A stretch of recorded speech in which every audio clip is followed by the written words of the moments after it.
Doamnelor și domnilor, bine v-am găsit la o nouă emisiune Observatori la Parlamentul European. Dintre fostele țări comuniste care au aderat la Uniunea Europeană, Polonia a fost considerată copilul minune al integrării europene, cu o rată de absorbție a fondurilor europene de invidiat, cu investiții care au început să concureze cu succes companiile occidentale. Polonia părea că se apropie vertiginos de momentul adoptării monedei euro. Schimbarea politică de la ultimele alegeri a dus la răcirea relațiilor cu Comisia Europeană, până în pragul lansării unei proceduri de infringement în luna iulie, din cauza adoptării unor legi referitoare la justiție. Invitatul de astăzi este deputata Anna Elżbieta Fotyga, membră a partidului care se află la guvernare astăzi în Polonia.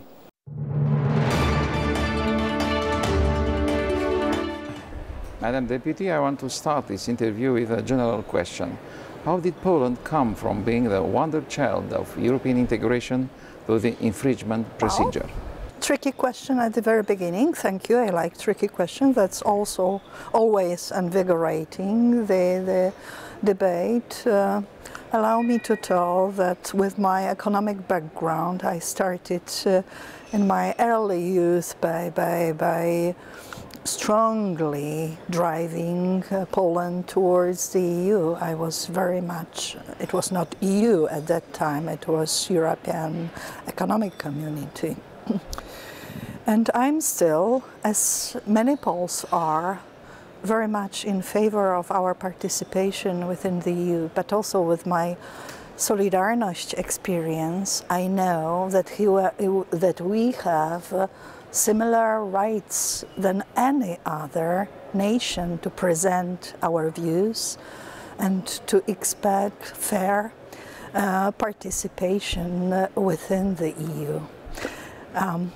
Well, that's for the very beginning. So let's start with the infringement from 29th of July against Poland after the publication of new law concerning tribunals of common law. What's about that? What wants European Commission from Poland in this case? I don't know what the European Commission wants from Poland, because certainly the right to reform the internal judiciary system is the competence of the member states. Many EU member states used to modernize their own internal judiciary systems. You know perfectly well that after communist era we have much to reform, and we have this reform in sight. Certainly changes are needed. Countries like Germany, other countries had probably decades, if not centuries, to do it. We have to do it quite quickly in order to really make a system viable. Believe me, I am very long in politics. I've never been under communist rule in public life and politics, and I know people. And actually, nobody of ordinary people in Poland is satisfied with Polish judiciary system. That's one side. Second side is that the European Commission has very questionable competences in terms of judiciary. That's member states' competence. This interview is a very good opportunity for Romanian public to understand what's happened in this dispute with European Commission, because also Romania is part of European Union. Yes, of course. I want to propose you to continue with another subject, the regional situation. Poland is the promoter of the Central European Initiative, a regional cooperation structure that brings together 10 European countries and 8 non-European states. Romania joined on June in 1996. What was discussed in Minsk in June at the most recent meeting of this group? Allow me to start once more with quite general remarks. My personal experience is first and foremost to facilitate transformation of my own country, but from the very beginning of my public activity I was strongly supporting changes, positive changes in neighboring countries of my region of Central and Eastern Europe. I started my professional life in Polish Solidarność, in Foreign Affairs Department of this Solidarność, and actually I remember everything: emergence of Lithuanian Sąjūdis, changes in all Baltic states, changes in Ukraine, changes in Romania. I've discussed these changes with hundreds of people, actually, of elites, intellectual, independent elites of these countries. And I think that we have, regardless to, let's say, formal organization, one thing is inevitable, and one thing is extremely beneficiary for all of us, taking together, being together. We have similar threats in the East. When I look at situation in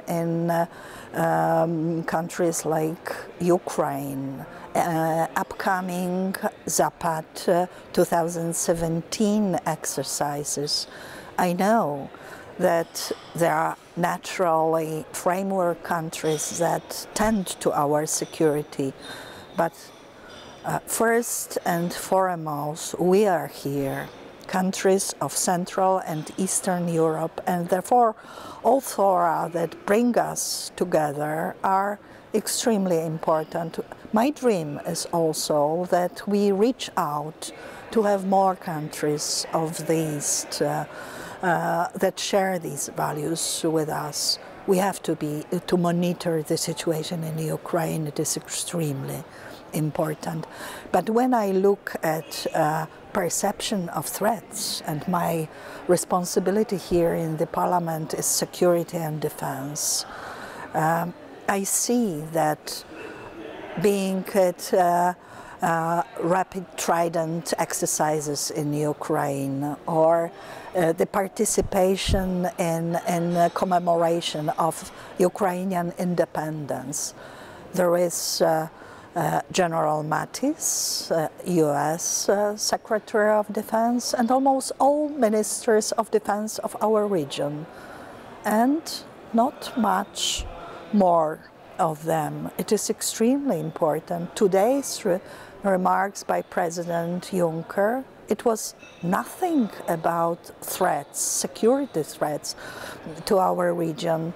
We've heard much about necessity to build defense union, but we have to define what for and whether the participation of threats is really common. We show solidarity towards the South. Actually, my whole year was devoted almost to security situation in Africa and in the southern neighborhood. I've participated in many events in the Africa. I still go to participate in one SEDE mission, and together with President Tajani in the EU-Africa summit, or events preceding this summit, actually, because it is intergovernmental. So we show due responsibility vis-à-vis this. Not a long time ago, I visited Uganda and visited education facilities run by Polish missionaries there with support of the state, as well as newly opened healthcare facilities. We have, let's say, no direct interests. We've never been a colonial state. We had our responsibility there is quite new, yet we are willing to show it, and taking into account our state of our economy that is improving, as yours, at excellent pace, but still we are, in comparison to mainstream EU countries, we are lesser level of development, and we still have much to do there. Yet we pour money, we pour activity, our people, of voluntaries, of Polish voluntaries, our time, our work, our dedication to this.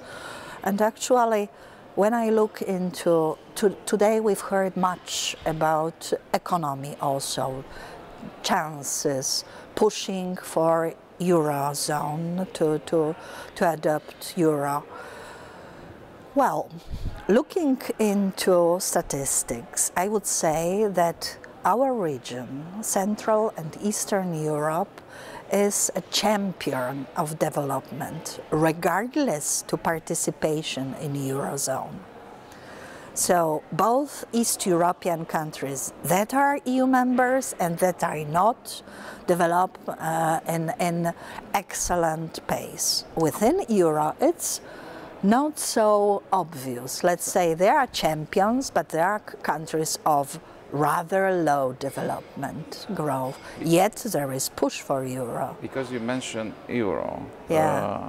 Do you want to adopt Euro soon as possible? Because Mr. Juncker today, in a way or another, said it's absolutely necessary to adopt Euro in the next year for all the countries except 2 countries. Well, he was quite outspoken, saying that it is going to be a push for Euro, that only 2 countries of existing EU members have effective opt-out from Euro. That, yes, that's true. We have this provision within accession treaty, yet first of all, we have to know that at the time of accession, it was totally different arrangement, architecture of Eurozone, and within the treaty, there is no time provision for adoption of Euro.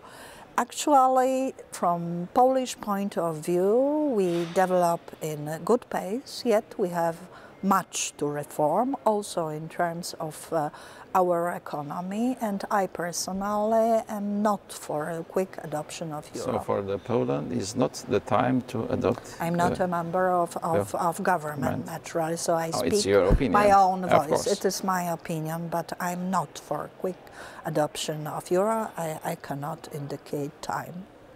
You heard the speech of Mr. Juncker today.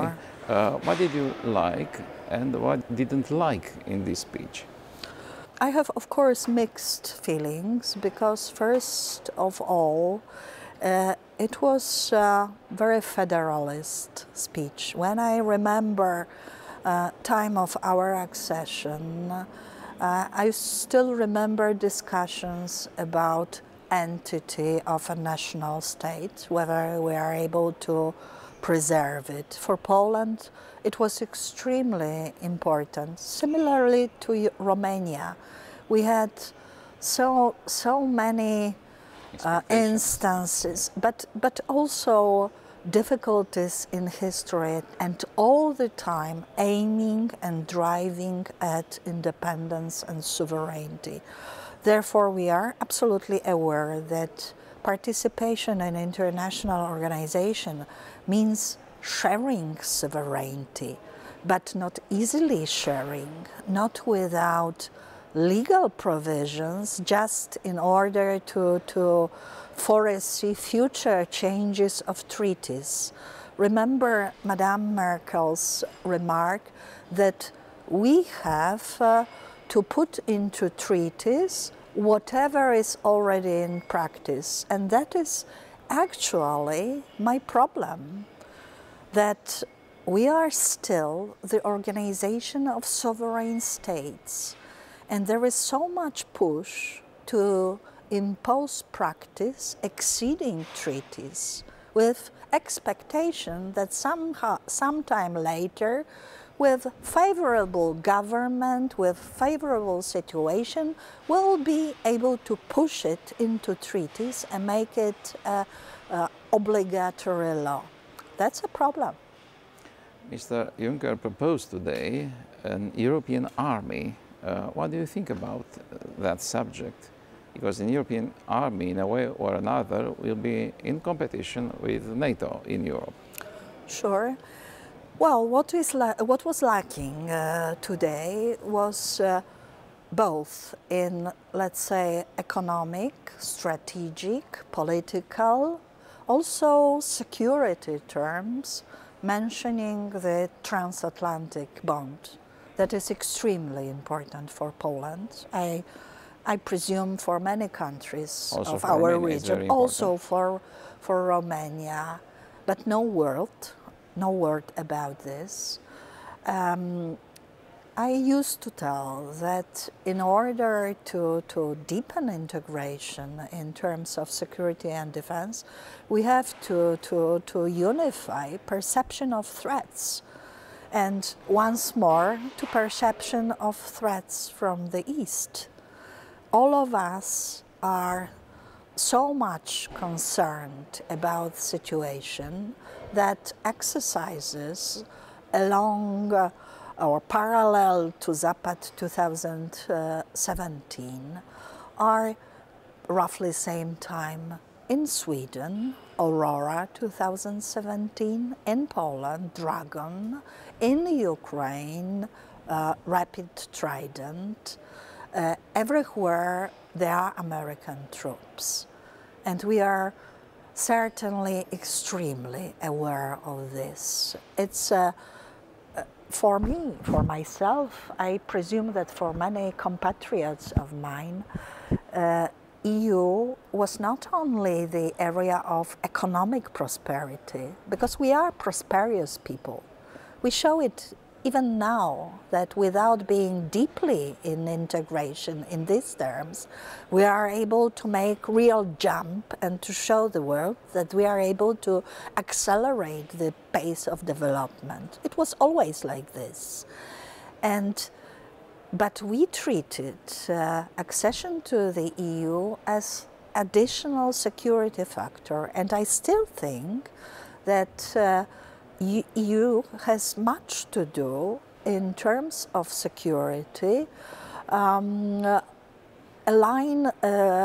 or together with NATO, with use of different tools, not necessarily the army, subordinating our generals, let's say, to one drive or to one center of this.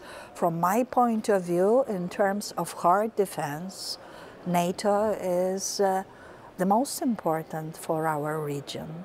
But we have much to do additionally to support security, to precede peace building, to use development funds to keep security, to keep social peace in areas of conflict, to provide very effectively humanitarian aid.